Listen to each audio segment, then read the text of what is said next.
Gothlings. I am here in Santa Cruz. This is my old stomping grounds with my friend and the gal I model for, Donna. Hello. And she is the owner of Arsenic Fashions. You guys might know this shop. If you don't, now you're going to. It's awesome. And she specializes in gothic goods, handmade stuff, and she also carries a lot of different gothic items from different stores. So we're gonna do a little interview, and I have all my questions on my phone, because even though she's one of my best friends, I get super nervous. I model for her too, so sometimes you can see me like on my social media modeling all her awesome stuff. So first let's talk about really quick how we met. Okay. Yeah. Meetup.com. That's where it's at. Yeah, but we run a goth meetup. Like we run a goth meetup ourselves. Like it's still going. But I live elsewhere now, so sorry for the noise. I live elsewhere now, so it's kind of like when we come here, we do meetups, but I have 2 goth groups now.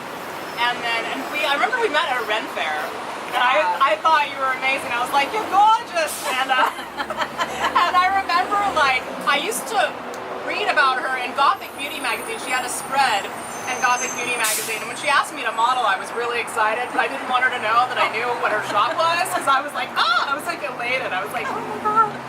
So, okay, and how long have you been in the goth scene? I dyed my hair black when I was 15. Does that count? Yeah, Probably sure, counts. yeah. So, So, like, when did you have your awakening? Yeah.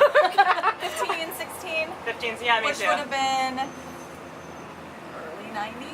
Yeah, same. Yeah, I was born in 1980, so like, yeah, and I used to like see all the like the punk rockers and think they were freaking badass and amazing, and all the post-punk people. I was like, what is that? That's what I am. Like, so how did your shop come to be? Talk a little bit about your shop and what you specialize in, your goth wares. I just I started sewing because I couldn't find stuff I wanted to wear, so it was like making my own clothing. And then I thought, well, maybe I could make some money selling online, and so I just kind of started doing that on the side, and then I stopped doing my full-time job and just decided I was just going to do it, and I just invested a bunch of money, and I got wholesale accounts with some different companies, and just kind of started little and grew from there. What items do you carry also? Like what are some of your favorite items that like you specialize in right now? That like do you do commission? I know. Yes, I do commission. Yeah. Right now, I'm having fun making jewelry. I get bored if I do the same thing too much. So I started exclusively making clothing, and then after a while, I just got tired. So anyway, I'll just go on these tangents. So I made this. I've been playing around with making jewelry. So right now, I've got this is a resin. It's a resin skull. Yeah. And then you work a lot with resin lately, right? A little bit. You did like these. She does these octopus, like these demon octopus Cthulhu thing, and I love them. And they're beautiful. Oh, that's polymer clay. Okay, Yeah. and so she has a lot of stuff. Like she does a lot of handmade jewelry in her shop, and I love it. I have a bunch of items. I love one of my favorite pieces. Is your that you carry from somebody else. It's another shop. It's the Alien. Oh yeah, like the alien from the Alien movie. Yeah. I like these though. Are these on sale right now? Not on the site. So I do a lot of vending. Okay. It's where most of my business is at vending right now, since I'm kind of doing this part time. Because I'm full time mom. Yeah, yeah. That's changed. I'm a goth mom now too. She's a goth mommy. What was the question again? Oh, and so I think I was talking about talk more about your jewelry and stuff, and how much will this be, and when will you retail that on the site? Vending, that's right. So I'm getting ready to vend a sci-fi fantasy con called Convolution, and it's in San Ramon, August 6th. So there's like special stuff that she'll carry there that's not always on the shop. So making stuff, usually what I'll do is I'll get ready for a con, I'll make a bunch of stuff, sell at the con, and then I'll put what's left online. Oh, nice. So if there's any of these left, I made like 4 or 5. I hope there's some. I'm gonna put like an order for one of them. Yeah, if there's not, I can make more. Since I did make them. But these, and I they tie with the ribbon, so people that are allergic to metal can wear these.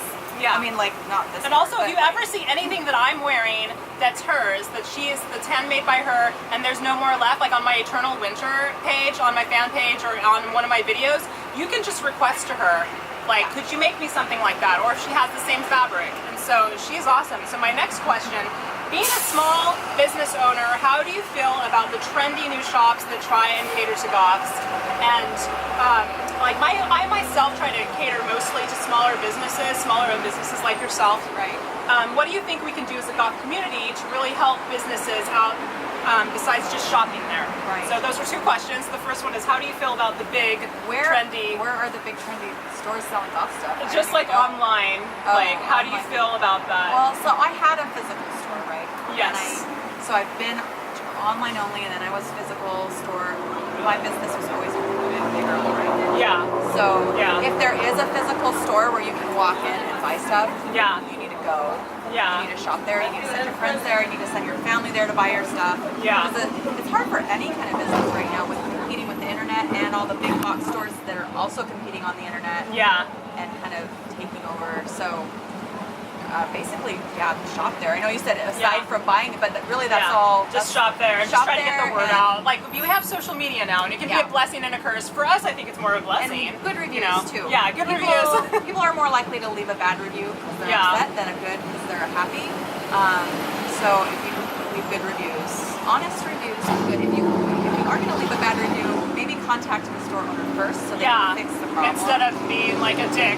Yeah, but like. I had someone one time on Facebook when they started first doing the ratings give me like a 1 star and blast me, right? And I was like so confused. Yeah. And I was freaking out. Yeah. You know, I don't want anyone to be, and then I messaged her. I said, "What item is this that you never got?" And she posted, and it wasn't even anything I carried. It was not my store. It had nothing to do with me. She just picked my name, thought it was me. Yeah, and like just remember, these are small businesses. And it took me a little bit to get her to delete that because I can't do anything about it. And it wasn't even my store. So that kind of stuff is kind of scary as a small business. Yeah, because it's different if it's like a big the reviews are everything. Yeah, because I know some small business owners get frustrated because you've got like the big name shops like catering, pretending to be goth when they're not really goth, trying to like price up stuff. And I guess my plea to you guys is that we all shop at big shops, trendy shops. It's great, that's fine.